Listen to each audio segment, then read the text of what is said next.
नमस्कार दोस्तों, मैं आपका गाइड, आपका दोस्त और आप देख रहे हैं हमारा यूट्यूब चैनल। आज हम शुरू करते हैं भारत के प्राचीन इतिहास को। तो भारत के प्राचीन इतिहास को शुरू करने से पहले आपको ये पता होना चाहिए कि भारतीय इतिहास के 3 भाग हैं। प्राचीन इतिहास, मध्यकालीन और आधुनिक भारत। तो उनमें से एक पार्ट है प्राचीन भारत का इतिहास। प्राचीन भारत के इतिहास में शुरुआत करेंगे हम पाषाण काल से। तो आइए शुरू करते हैं आज का वीडियो।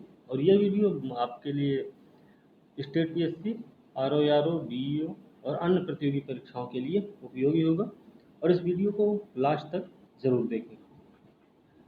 तो पाषाण काल की शुरुआत करते हैं। तो पाषाण काल में कहते हैं कि जिस काल का कोई लिखित साक्ष्य नहीं मिलता है उसे हम प्रागैतिहासिक काल कहते हैं, जैसे कि पाषाणकालीन सभ्यता के बारे में कहा जाता है। प्रागैतिहासिक काल जो है जिसे ये है कि जिस काल का कोई लिखित साक्ष्य नहीं है वही प्रागैतिहासिक काल है। और पाषाणकालीन सभ्यता इसका अच्छा उदाहरण भी पेश करता है। जिस काल में लिखित साक्ष्य तो मिलते हैं लेकिन उनके अपठ्य या दुर्बोध होने के कारण उनसे कोई निष्कर्ष नहीं निकाला जा सकता, उसे हम आद्य ऐतिहासिक काल कहते हैं। इसके अंतर्गत हम सिंधु घाटी सभ्यता और वैदिक सभ्यता को रखते हैं। आगे देखते हैं कि जिस काल में लिखित साक्ष्य भी मिलते हैं और उन्हें पढ़कर निष्कर्ष भी निकाला जा सकता है, उन्हें हम ऐतिहासिक काल कहते हैं। और यह स्टार्ट होता है 600 बीसी के बाद से। बीसी का मतलब है बिफोर क्राइस्ट, ईसा पूर्व, और एडी का मतलब होता है एनो डोमिनी। तो आगे देखते हैं, पाकिस्तान के पंजाब प्रांत में सोहन नदी घाटी है। सोहन नदी घाटी कहाँ है? पाकिस्तान के पंजाब प्रांत में स्थित है। यहाँ से पहली बार चापर चापिंग पेबुल संस्कृति के उपकरण प्राप्त हुए हैं। मद्रास के पास एक जगह है बदमदुरई और अतिरपक्कम। तो मद्रास के पास जो बदमदुरई और अतिरपक्कम जगह है वहाँ से सबसे पहले हैंड एक्स संस्कृति के उपकरण प्राप्त हुए हैं। और इसकी खोज 1863 में रॉबर्ट ब्रूस फ्रूट ने की थी, वो भी कहाँ? पल्लवरम स्थान पे। आगे देखते हैं, क्वार्टजाइट पत्थरों से निर्मित जो फलकीय उपकरण है, फलकीय उपकरण क्वार्टजाइट पत्थरों से निर्मित थे और ये फलकीय उपकरण मध्यपुरा पाषाण काल में पाए जाते हैं, इसलिए हम इसे मध्यपुरा पाषाण काल को हम फलक संस्कृति भी कहते हैं। इसकी खोज सीएल कार्लाइल ने की थी 1867 में। विंध्य क्षेत्र से लघु पाषाण उपकरण से इसकी खोज शुरू हुई है और यहीं से इसकी खोज मानी जाती है, यहीं से इसकी शुरुआत भी मानी जाती है। आगे देखते हैं, भारत में मानव अस्थिपंजर सबसे पहले गुजरात के लंघनाज से प्राप्त हुआ है। भारत में अगर मानव अस्थिपंजर के प्राप्त होने की बात की जाती है तो वो गुजरात के लंघनाज से प्राप्त हुआ है। उसमें पशुओं की हड्डियां, कब्रिस्तान और मिट्टी के बर्तन, साथ में 14 मानव कंकाल भी आपको मिलते हैं यहाँ से। इसके बाद हम देखते हैं, महदहा एक क्षेत्र है, महदहा एक जगह का नाम है और ये क्वेश्चन भी आया हुआ है एक बार। तो यह जो है यहाँ से हड्डी व सींग से निर्मित उपकरण प्राप्त हुए हैं। उसके अलावा यहाँ पे एक कब्रिस्तान मिला हुआ है। बूचड़ खाना संकुल क्षेत्र भी यहाँ पे पाया गया है और झील क्षेत्र भी यहाँ से मिला हुआ है। इसकी खोज जो हुई थी वो जीआर शर्मा के ने की थी और जीआर शर्मा के अनुसार ये बताया गया कि हड्डी व सींग निर्मित उपकरण, कब्रिस्तान, बूचड़ खाना संकुल क्षेत्र और झील क्षेत्र यहाँ से मिले हुए हैं। कहाँ से? महदहा से। ये हड्डी व सींग निर्मित जो उपकरण है ये सराय नाहर राय और दमदमा से भी प्राप्त हुए हैं, ये भी ध्यान रखना आपको। इसके आगे देखते हैं दमदमा के बारे में। अभी हमने देखा था हड्डी व सींग निर्मित उपकरण भी दमदमा से प्राप्त हुए हैं। तो दमदमा में 41 मानव समाधान प्राप्त हुए और यहाँ से जो 41 समाधान मिले हैं उसमें से 5 तो युगल समाधान है। युगल का मतलब जोड़े में है। और एक ऐसा भी है जहाँ पे 3 मानव कंकाल प्राप्त हुए हैं, ये भी आपको ध्यान में रखना है। आगे देखते हैं, पशुपालन का प्रारंभ। पशुपालन का प्रारंभ मध्य पाषाण काल से माना जाता है। इसके लिए 2 जगह हैं, 2 जगहों से इसके साक्ष्य मिलते हैं। एक तो आदमगढ़ है जो कि मध्य प्रदेश के होशंगाबाद में स्थित है और दूसरा बागोर है। बागोर राजस्थान के भीलवाड़ा जिले में स्थित एक जगह है बागोर। आगे देखते हैं, खाद्यान्नों का उत्पादन की बात अगर करते हैं तो ये इसका प्रारंभ होता है नवपाषाण काल से, इसको भी ध्यान में रखें। आगे है कि प्राचीन कृषि साक्ष्य वाला स्थल जो भारत में अगर बात करें भारत में प्राचीन कृषि साक्ष्य वाला स्थल संत कबीर नगर उत्तर प्रदेश का एक जिला है। वहाँ पे एक स्थान का नाम है लहुरा देव। यहाँ से 9000 से 8000 बीसी के बीच में कृषि के साक्ष्य प्राप्त होते हैं। कोलडीवा एक जगह है जो कि इलाहाबाद में बेलन घाटी क्षेत्र में स्थित है। कोलडीवा, यहाँ से चावल के साक्ष्य प्राप्त हुए हैं। आगे देखते हैं कि भारतीय उपमहाद्वीप में प्राचीनतम कृषि साक्ष्य वाला स्थल की अगर बात करें तो ये बलूचिस्तान, पाकिस्तान के बलूचिस्तान में मेहरगढ़ एक जगह है। यहाँ से भारतीय उपमहाद्वीप में प्राचीनतम कृषि साक्ष्य मिलते हैं और यह 7000 बीसी के आसपास की घटना है। यहाँ से गेहूं के साक्ष्य प्राप्त होते हैं। आगे है बुर्ज होम। बुर्ज होम कहाँ पे है? जम्मू कश्मीर में स्थित है। यहाँ से मानव के साथ कुत्ते का कंकाल मिला हुआ, मतलब मानव के साथ कुत्ते को भी दफनाया गया था। मानव के साथ कुत्ते को दफनाया गया था, इसका ये मतलब था कि मानव उस जिसके साथ कुत्ते को दफनाया गया वो कुत्ता उसके लिए बहुत प्रिय रहा होगा। और यहाँ से एक गर्तावास भी प्राप्त हुआ है। गुफ कराल। गुफ कराल का अर्थ होता है कुलाल या कुम्हार की गुहा। इसमें यह एक नवपाषाणिक स्थल है और गुफ कराल आपके कश्मीर में स्थित है। एक चिरांद एक जगह है, यह बिहार के सारण जिले में स्थित है। बिहार के सारण जिले में स्थित है और यहाँ से हिरण के सींग से निर्मित उपकरण प्राप्त हुए हैं। आगे संगनकल्लू है। संगनकल्लू बेल्लारी, कर्नाटक के बेल्लारी जिले में है और इसका अर्थ होता है, संगनकल्लू का अर्थ होता है राख का टीला। और यहाँ से पशुपालक समुदाय के जो मौसमी शिविरों के जले हुए अवशेष प्राप्त हुए हैं वही राख के टीले हैं। तो संगनकल्लू से क्या मिला है? पशुपालक समुदाय के मौसमी शिविरों के जले हुए अवशेष के साक्ष्य यहाँ से मिलते हैं और यह कर्नाटक के बेल्लारी जिले में स्थित है। आगे देखते हैं नौदा टोली। नौदा टोली कहाँ है? नौदा टोली इंदौर के पास में स्थित एक ताम्रपाषाणिक स्थल है। तो इस चीज़ का ध्यान रखना कि नौदा टोली ताम्रपाषाणिक स्थल है और मध्य प्रदेश के इंदौर में स्थित है। इंदौर के पास में एक जगह का नाम है। बिहार, मध्य प्रदेश और महाराष्ट्र में रहने वाले जो लोग थे वो टोटी वाले जलपात, गोड़ीदार तस्तरियाँ, घोड़ेदार कटोरे का प्रयोग करते थे। बिहार, महाराष्ट्र, मध्य प्रदेश में जो लोग रहते थे वो टोटी वाले जलपात, गोड़ीदार तस्तरियाँ और घोड़ेदार कटोरे का प्रयोग करते थे। अब बात करते हैं दफनाने के लिहाज से। तो दफनाने के लिए बात करते हैं, महाराष्ट्र में मृतक को उत्तर से दक्षिण में दफनाया जाता था, मतलब उत्तर की तरफ सिर और दक्षिण की तरफ उनका पैर होता था। लेकिन दक्षिण भारत में अगर बात करें तो वहाँ पे पूर्व और पश्चिम में दफनाया गया है। सबसे पहले 1861 में अलेक्जेंडर कनिंघम को पुरातत्व सर्वेक्षक के रूप में नियुक्त किया गया था। तो क्वेश्चन ये भी है कि अलेक्जेंडर सबसे पहले 1861 में किसे पुरातत्व सर्वेक्षक के रूप में नियुक्त किया गया? अलेक्जेंडर कनिंघम को। और इसके साथ में ये भी है कि 1871 में सरकार ने क्या किया कि पुरातत्व सर्वेक्षण को एक अलग विभाग बनाया और उस समय लॉर्ड मेयो भारत के वायसराय थे।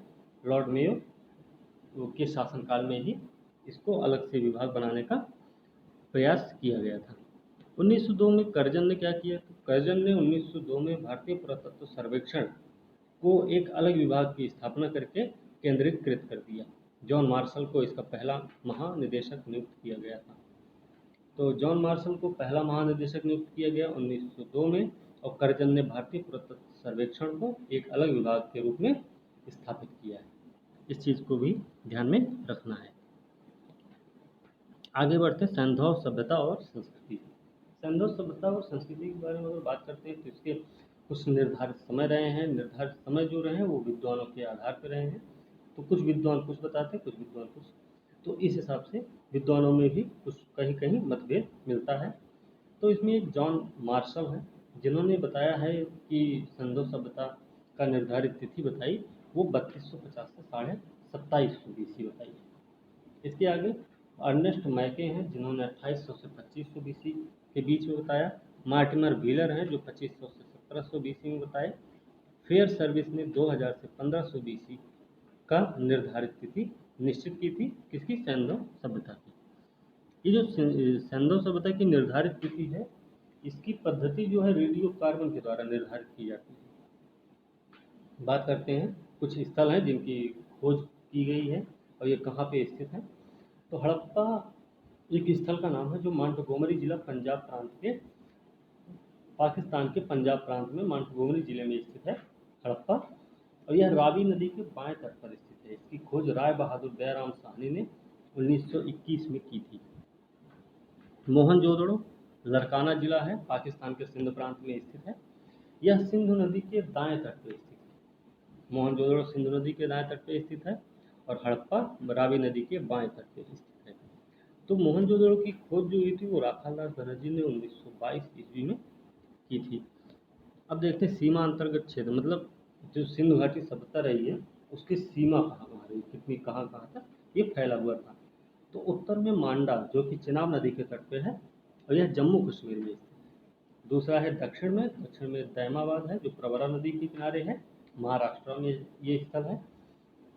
अगला है पूर्व में आलमगीरपुर। आलमगीरपुर उत्तर प्रदेश के मेरठ में स्थित है और यह हिंडन नदी के किनारे बसा हुआ है। पश्चिम का जो क्षेत्र था वो सुतकागन डोर है, कहाँ पे, बलूचिस्तान में। बलूचिस्तान कहाँ है, पाकिस्तान में है और दाश्त नदी के तट पे बसा हुआ है। इसका जो आकार था वो त्रिभुजाकार था और इसका क्षेत्रफल जो था वो 12.5 लाख वर्ग किलोमीटर था। आगे देखते हैं सिंधु सभ्यता के 3 केंद्रीय नगर रहे हैं, कौन कौन से, हड़प्पा, मोहनजोदड़ो और धौलावीरा। तो धौलावीरा, मोहनजोदड़ो और हड़प्पा सिंधु सभ्यता के 3 केंद्रीय नगर रहे हैं और ये तीनों जो है समकालीन, मतलब एक दूसरे के समक्ष रही हैं, समय में रही हैं और ये बड़ी बस्तियां मानी जाती थी। हड़प्पा के टीले की जानकारी सबसे पहले हमको अगर मिलती है तो वो 1826 में मिलती है चार्ल्स मेसन के द्वारा। चार्ल्स मेसन ने हड़प्पा के टीले की जानकारी हमें सबसे पहले दी थी, वो भी 1826 में। तो हड़प्पा में 2 टीले मिले, कौन कौन से, एक नगर था और दूसरा दुर्ग रहा। तो नगर जो रहा है वो पूर्वी क्षेत्र था और दुर्ग जो था वो पश्चिमी क्षेत्र था। हड़प्पा से कुछ जगह जो हैं वो उसमें हड़प्पा से सबसे ज़्यादा अभिलेख युक्त मुहरें मिली, अन्नागार मिले हैं। इसके अलावा और भी चीज़ें मिली, जैसे बर्तन पर बना मछुआरे का चित्र है, शंख का बना बैल, स्त्री के गर्भ से निकला हुआ पौधा, पीतल का बना इक्का, ईंटों के बने वृत्ताकार चबूतरे और गेहूं और जौ के अवशेष हड़प्पा से प्राप्त हुए हैं। आगे देखते हैं मोहनजोदड़ो के बारे में। तो मोहनजोदड़ो का जो अर्थ है वो है मृतकों का टीला। मोहनजोदड़ो को हड़प्पा मृतकों का टीला कहा जाता है। यहाँ से बृहद स्नानागार मिला हुआ है जो तत्कालीन विश्व का आश्चर्यजनक निर्माण माना जाता है। मार्शल ने ऐसा बताया था कि ये बृहद स्नानागार जो है वो तत्कालीन विश्व का एक आश्चर्यजनक निर्माण था। इसकी इसकी जो लंबाई है वो 55 मीटर, चौड़ाई इसकी है 33 मीटर और इसकी गहराई 2.43 मीटर है।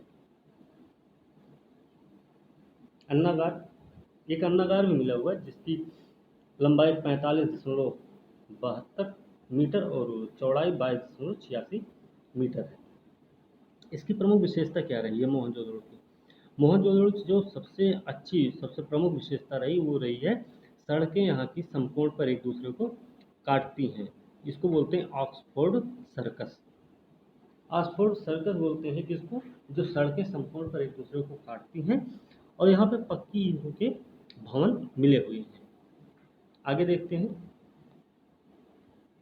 यहाँ से कांसे की नृत्य नारे की मूर्ति मिली है, पुजारी की भी एक मूर्ति मिली हुई है, मुद्रा पर अंकित पशुपति की मूर्ति मिली हुई है, कुंभकारों के 6 भट्ठे मिले हुए हैं। यहाँ से सूती कपड़े मिले, हाथी के कपाल खंड, गले हुए तांबे के ढेर, सीपी की बनी हुई पटरी, अंतिम स्तर पर बिखरे हुए तथा कुएं से प्राप्त नर कंकाल भी यहाँ से मिले हुए हैं। घोड़े के दांत भी मिले हुए हैं। ध्यान रहे कि घोड़े के दांत भी सिंधु सभ्यता से प्राप्त होते हैं।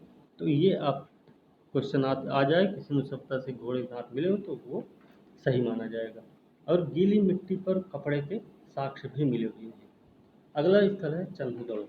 चंदुदड़ो की खोज जो की थी वो MC मजूमदार ने की थी 1931 में और उत्खनन किया था इसका मैके ने 1935 में। चंदुदड़ो का खोज MC मजूमदार ने 1931 में की और उत्खनन इसका मैके ने किया, JH मैके हैं, इन्होंने 1935 में की थी।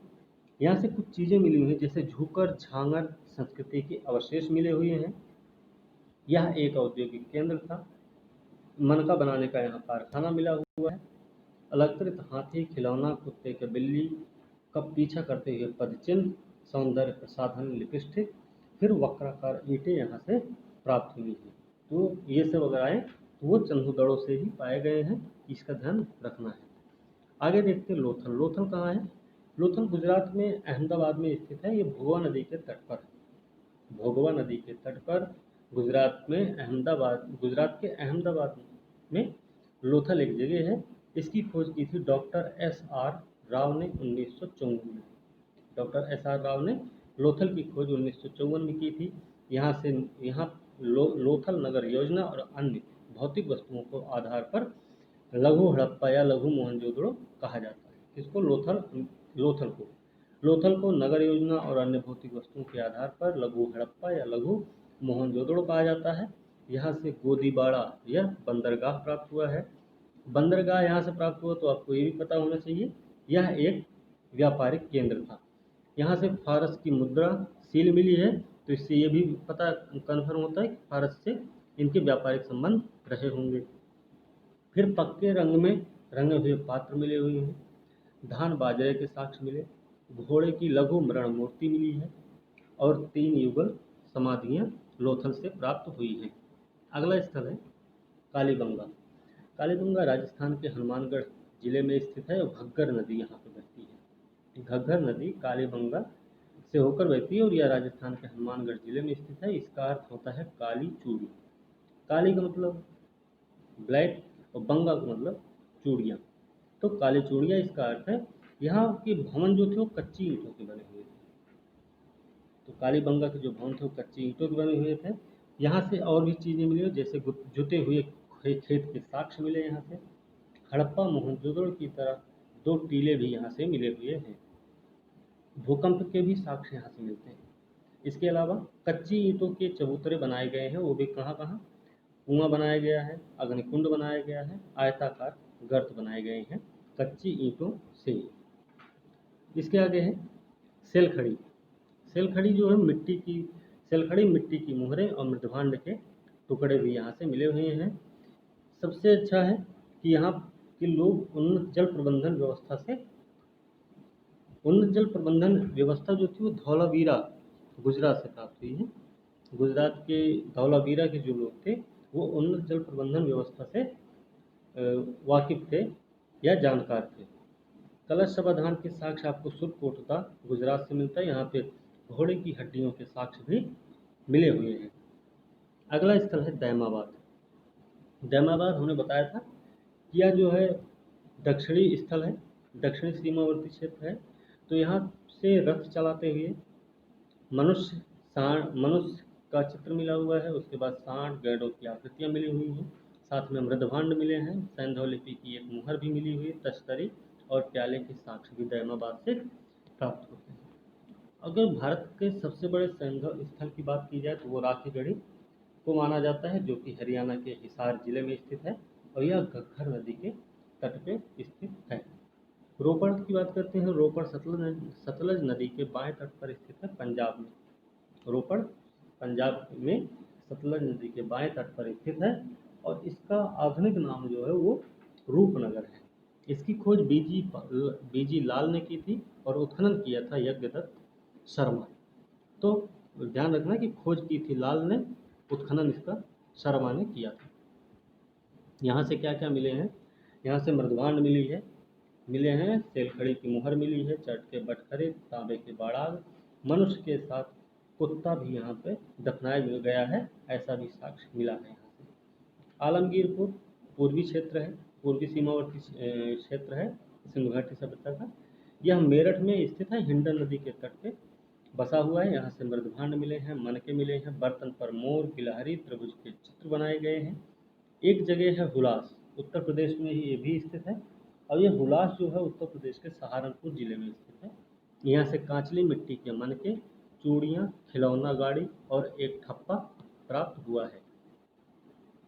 सुतकागंडोर दाश्ता नदी के तट पे है, बलूचिस्तान में। सुतकागंडोर दाश्त नदी बलूचिस्तान में स्थित है। इसकी खोज ऑरल स्टेन ने की थी। यहाँ से प्राकृतिक चट्टान के ऊपर दुर्ग मिला है, मृदभांड मिले हैं, ताम्र निर्मित बाड़ाग्र मिले हैं, ताम्र निर्मित ब्लेड के टुकड़े, तिकोने ठीकरे, मिट्टी की चूड़ियों के अवशेष यहाँ से प्राप्त हुए हैं। जो सड़कें हैं नगर को तारांकित भागों में विभाजित करती थी, ये बनावली की ये विशेषता है। बनावली कहाँ है? बनावली हरियाणा में स्थित है।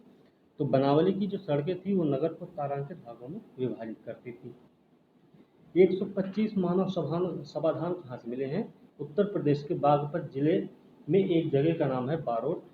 तो बारोट तहसील है, वहाँ पे एक जगह है सनौली। सनौली से 125 मानव समाधान मिले हुए हैं। इनकी दिशा जो रही हो उत्तर से दक्षिण रही है। ठीक है। मांडा, मांडा उत्तर में है, उत्तरी सीमावर्ती क्षेत्र है। इसके खननकर्ता जोशी और मधुबाला रहे हैं। 1982 में इसकी खोज हुई। यहाँ से पेचदार पिन, मिट्टी के ठीकरे, चर्ट ब्लेड, आधी अधूरी मुहर और नुकीले वाड़ाग मांडा से मिले हुए हैं। सिंधु सभ्यता की सामाजिक स्थिति क्या थी? सिंधु सभ्यता की सामाजिक स्थिति में मातृसत्तात्मक सभ्यता है। शाकाहारी मांसाहारी भोजन करते थे लोग। ऊनी सूती कपड़े पहनते थे, इसका मतलब इनको कपास का भी ज्ञान था। आभूषण प्रेमी थे, सिंदूर का प्रयोग करते थे। नौसारों से इसके प्रमाण मिलते हैं, तो पता चलता है कि सिंदूर का भी प्रयोग करते थे। और इनका खेत जो था वो पासा था। भारत में कपास की खेती का प्रारंभ जो माना जाता है वो 3000 BC से माना जाता है। ठीक है। तो ऊँट का साक्ष्य हड़प्पा, मोहनजोदड़ो, कालीबंगा और सुरकोत्रा से प्राप्त होता है। प्रमुख उद्योग जो रहे हैं इसके वस्त्र उद्योग रहे हैं, और यह मोहनजोदड़ो से प्राप्त साक्ष्य के आधार पे कहा जाता है। लोथल तथा बालाकोट, लोथल और बालाकोट सीप उद्योग के लिए प्रसिद्ध रहे। आंतरिक और बाह्य व्यापार इनका उन्नत अवस्था में था, ये भी ध्यान में रखना है। इसके आगे हम देखते हैं कच्चा माल और उसके प्राप्ति स्थल कौन कौन से हैं। तो तांबा कहाँ से मिला है? खतड़ी और बलूचिस्तान से मिलता है। लाजवर्द बदख्शां अफगानिस्तान में मिला है। फिरोजा टिन जो है ईरान से मिले। चांदी आपका राजस्थान, अफगानिस्तान और ईरान से प्राप्त हुई है। सीसा अफगानिस्तान से मिला। शिलाजीत हिमालय से और गोमेद गुजरात से प्राप्त हुआ है। आंशिक समाधिकरण के अवशेष हमको बहावलपुर से मिलते हैं। तो दोस्तों आज का वीडियो यहीं समाप्त होता है। आपको वीडियो अच्छी लगी तो आप लाइक कीजिए, कमेंट कीजिए। कमेंट करके ज़रूर बताएं कि क्या कोई कमी है। अगर कोई कमी है तो उसमें सुधार करने की पूरी कोशिश की जाएगी।